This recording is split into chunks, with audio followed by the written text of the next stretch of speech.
Hi, Phil again from Sports Education. I'm just going to continue talking about finances, and today I'm going to look at each individual kind of expenditure line in a bit more detail to see how they've grown as we've grown.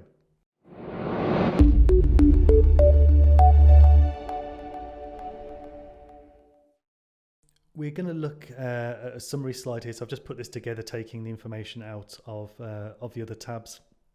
From the last 3 years, we've actually as well got a tab. I should have mentioned in the last video, we've actually got a tab for next year as well. So we started to think and plan ahead because we've got some contracts that extend out into next year. So we started to plot those as well and start to plot some more expenditure. But I thought it would just be useful to go through each line so you can kind of see again, what is what in terms of expenditure. So the biggest, by far and away, the biggest expenditure is salaries. So I've bundled them all together to keep it simple and to protect any sensitivities. But we do in the spreadsheet, we do keep them separate so we can see, all the details and map them, make sure everyone's been paid, etc. But for now, we'll keep them bundled. So as you can see, say 3 years ago, our salaries, which includes my salaries, includes any overtime, includes my pension as well. I've bundled that into salaries as a separate thing. Director pension sits as a separate thing to staff pensions. And you can see that 3 years ago, our salaries were, half of our expenditure. And you can see that kind of pattern over time grows. So you can actually see that, over time, actually, it's slightly more than half of our expenditure. But you can see that's our biggest, by far and away, our biggest costs. So again, this will depend on, there's lots of kind of variables here. So in year one, it started as just me and it kind of grew to 3 people. So, it's not representative of 3 people necessarily. It's just because midway through that year, I think we took more people on. And the same for this one. Like I said, it's hard to sort of say this is the cost for 8 people, this is the cost for 3 people, because we had quite a big difference. But obviously, you can factor that in, think about the kind of salaries you're willing to offer, and you should be able to work that out as well. Put a little bit extra on for your pension if you want it, and put a little bit extra on if just a kind of contingency for things like overtime, things like additional taxes, etc. I always, like I say, try and use a worst case scenario for any finances, and that way I'm always pleasantly surprised rather than horribly shocked. And like I said, over time, like I said, that's kind of grown exponentially, and like I said, that will continue to grow until we kind of reach our cap of staff that we want to get to. It's probably also, I probably should also start by saying, if you actually look at our income over the years, so obviously it's grown with the number of people we've taken on. And the expenditure has obviously grown as well. What you'll see in this year that we took a small profit, so about £46,000. That's after all costs, all salaries, etc. And that includes actually all bonuses as well in that particular year. And in year 2, you'll see actually our expenditure is not far off our income. So we actually only made a small profit. And you may think, that's not good. I'm taking more people and therefore, you'd want to see more profit. But actually in that year, we spent a lot of time on internal stuff. So in this year, we've done a lot of internal branding. We did a lot of internal process building. We did a lot of team development stuff. So actually it was always in our business plan. So you won't see that because that fell into the last business plan. But again, I'm happy to share our old one, which is around, and also what we did in that year was a lot of portfolio building as well. So we were taking on clients. When I talk about this in future videos, I'm going to talk about opportunities. And we were doing things at a really good price to win new business to build our portfolio. So for me, it was always going to be a success if we came out of that year at break even, with an improved client base, with an improved skilled team, with an improved brand, all those things. So we had all those things in our business plan, and we achieved everything that we wanted to achieve and made a small profit as well. So I saw that, even though on paper you're looking at it kind of thinking that wasn't a very good year, for me that was probably our best year because we achieved so much in that year. And that's, that was been the catalyst now for us to go on into this year and subsequent years with much higher profit margins, because we've got all those foundations in place. Like I said, we've got the clients, the portfolio in place, we've got the client base in place, we've got all our processes, our team, really highly skilled. So like I said, that has reaped its rewards, and going into this year, like I said, we're expecting to make a much bigger profit. and obviously that will then increase as hopefully you saw in the business plan models that we had previously into future years as well. So going back down the lines, and so we've got salaries, like I said, it's fairly self-explanatory, and again, hopefully you can do the maths yourself there on them. Staff pensions have obviously again increased with time, so it is the law in the UK to provide staff pension or to auto-enroll into staff pension, and if someone doesn't want to be in the pension scheme, they have to unenroll themselves. There are some exceptions, so if you are under, I can't remember, I should have checked this last time because I think I did this before, I can't remember if it's under 21 or 22, you don't necessarily need to auto-enroll them. Or if they earn under a certain amount of money, you don't need to auto-enroll them. But otherwise, most people will want to take a pension. A percentage will come out. I think that the staff have got to take out 5%, at minimum 5% of their own salary. They can add their own contributions if they want. And as a company, you've got to put in 3%. We put in a little bit more, so we match them to 5%. And as we go forward and offer more benefits, we might do higher matching schemes as well as we go down the line. But what you'll see here is actually the pensions haven't actually gone up much from last year. That's a few different reasons, but again, some people haven't necessarily enrolled on the pension scheme, so again, that's a very flexible cost there. But again, you can work that out by like I said, factoring in either that 3% as a minimum, or if you want to offer more, you can sort of factor that in. And again, I would always make the assumption that you will be paying pensions for everyone. There are some tax benefits, of course, as well that come off down the line. But yeah, I'd factor that in, like I said, the minimum 3% or more if you want to offer more on all salaries.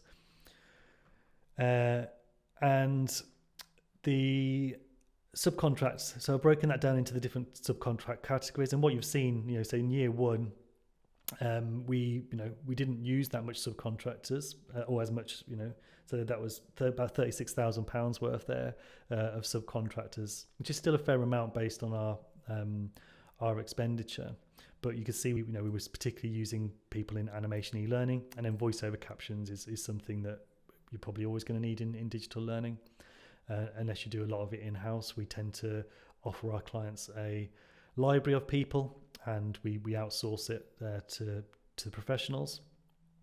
Then last year, obviously that subcontract cost has increased massively, so that's now £76,000, quite a big difference, and that has now stabilised a little bit, I would say. Actually, our subcontract for animation has now gone into our staff costs, so actually when we kind of factor in the animator, that's now been absorbed into our staff costs here. And e-learning subcontractor is about the same. One thing that's decreased massively is graphics. Again, that's because that's been absorbed into our staff costs, and the graphic designer, we've took on a full-time graphic designer that has taken that work on. In fact, what we actually did is that freelancer we're using became a full-time member of staff. So again, like I talked about in building a team, it's a great way of doing it. Work with them as a freelancer, and then you can add them to your team if the circumstances allow it. Translation costs, so that's where we've used translation organizations where we've been doing other languages. And then voiceover captions, again, that's increased significantly over time, again, just because the quantity of work we're doing, and that, and also multiple languages and things, so that's increased over time as well. So this is going to flex or fluctuate heavily depending on your business and who you've got in your business and where you need to expand out. But you can see that there's a significant amount of money spent on subcontract. Even when we've got the team in place, we're still spending this year £50,000 on subcontractors essentially, plus a retainer person as well. So that's not going anywhere.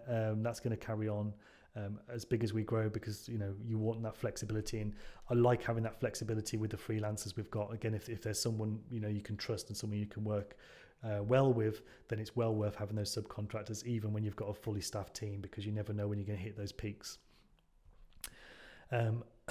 So we've also got legal and agency fees. So what you'll see in 3 years ago, we had a fair amount of legal agency fees. So that was twofold. So the legal fees were for setting up, we've got basically a lawyer or solicitor in to help us put together our contracts, whether that's staff contracts, put together our client terms and conditions, etc., our supplier terms and conditions. So we basically brought in some expertise to make sure all our contracts are are in good shape. And then we also used an agency, a recruitment agency as well. Again, I've just bundled that in together for the purpose of this, because we haven't actually used recruitment agency or any legal person for the last 2 years. But again, we're going to need to look at that. If we struggle to recruit, we might go back to agencies. And also, as we launch Unfolded, there's a whole load new of legal things we've got to think about in terms of things like GDPR and data protection, etc. Banking charges, so again, that you may find, depending on your bank, they're fairly minimal. You get the odd charge here and there. We did have some, I think, in 2018, 2019. Sorry, for the previous 2 years actually, but I think they've probably just absorbed into something else. But that you'll get minimum banking charge of fees, depending on your bank and how they work. And then accountancy. So again, accountancy has gone up, but not massively. So back 3 years ago, I was using a different accountancy firm. We shifted to someone else who was a bit cheaper, but over time that's got a bit more expensive because we're as we've grown, we're more demanding. We've got more staff to factor in, more higher payroll, etc. So our accountancy fees have gone up slightly, but again, not massive amounts. So if you've kind of got an accountant at the moment, you may think, oh, that's a little bit more expensive than but it's not going to break the bank. And like I said, it's well worth investing in a really good accountant. Marketing. So I spoke about last time, we haven't really put any money into marketing. So 3 years ago, again, we did the World of Learning event, and that's what that cost is. We did like a last minute thing, so it's really, really cheap to exhibit there. It paid off because we got, I think we've taken at least £30,000 worth of business from a client we met there, and we got a couple of the little bits and pieces as well. So that was well worth doing. We haven't done it since. We would have perhaps done it last year, but of course coronavirus has put a stop to kind of exhibiting. But we don't really spend any other money on marketing at the moment. Again, you can make a decision on how you want to do that, and you may feel that you want to invest some money there. And actually, in our business plan, we have got some money to spend on marketing going forward. Again, primarily on like an exhibition, perhaps. But we may look at other marketing bits and pieces as we grow. And like I said, when we launch Unfolded, then that's where we perhaps need to spend a bit more money on marketing. It's more of a B2C market, so that's where we might want to invest a little bit more. So that will be in our plan. Rent. So you'll see a massive jump here in rent. So 3 years ago, we had a small office that was just suitable for 4 people, which was perfect at the time. But of course, as we've grown, we needed a bigger premises, so we've had to move. We've now got a 4-room office. We've got our main working office. We've got this AV room that we're in now. We've got a meeting room. We've got a break room. And it's about, I think it's 1,200 square foot. So obviously the cost of rent has gone up significantly over the last 2 years.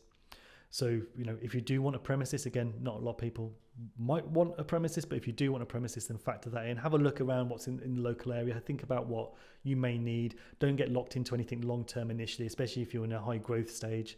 The office we had originally, it was a month-on-month type thing. As we've grown, we've moved into this office. It's a 5-year contract with a 3-year get-out clause. It was a bit scary at the time, but we're now nearly 2 years into it, and it's been perfect. Obviously, we've not been in it a lot because of the coronavirus, but other than that, it's been perfect for us, and it's given people space to come and work in, collaborate in, and space for us to do things like this as well. So for me, it's a lot of money, but for me, again, the way we want to work and the kind of environment we want to create, it's been worth it. So we've also here got service charge, insurance and bills. This is all related to the property. So we've got additional costs on top of the rent. So in 3 years ago when we had a small office, I think there was a very small service charge, and we obviously had the bills to pay, and there was a level of insurance I think we had to pay, but not a lot. And obviously as we moved into the big office, that amount has jumped massively. So we've now got I think our service charge is about £2,000 a year, maybe a little bit more. Our bills, we've got no gas here, so it's electric and water, and then we've got insurance costs as well. Again, that's related to the property, and again, is kind of mandatory as part of our rental agreement. So again, it's not just about rent. There's significant costs there in terms of additional property costs that you need to factor in as well. And then finally, we've got the telephone bill, which again has increased over time. So from back 3 years ago, we just had a single phone and single simple internet connection. We were in a shared space, so that was quite a low cost to us. Now, as we move into our own office, we've got our own line. In fact, we've got 2 phone lines, and we've got our own super fast broadband, and it costs us around in the region of £100 a month now. There's additional cost back in 2019 because we purchased extra phones and things like that as well. But we're now at the point where I think that's almost exactly £100 a month. What I'll do is I'll stop there. I've been going on for a little while now. I'll pick back up in the next video, and we'll continue looking at all these costs that you are going to have to face as you grow. Thanks, and speak to you next time.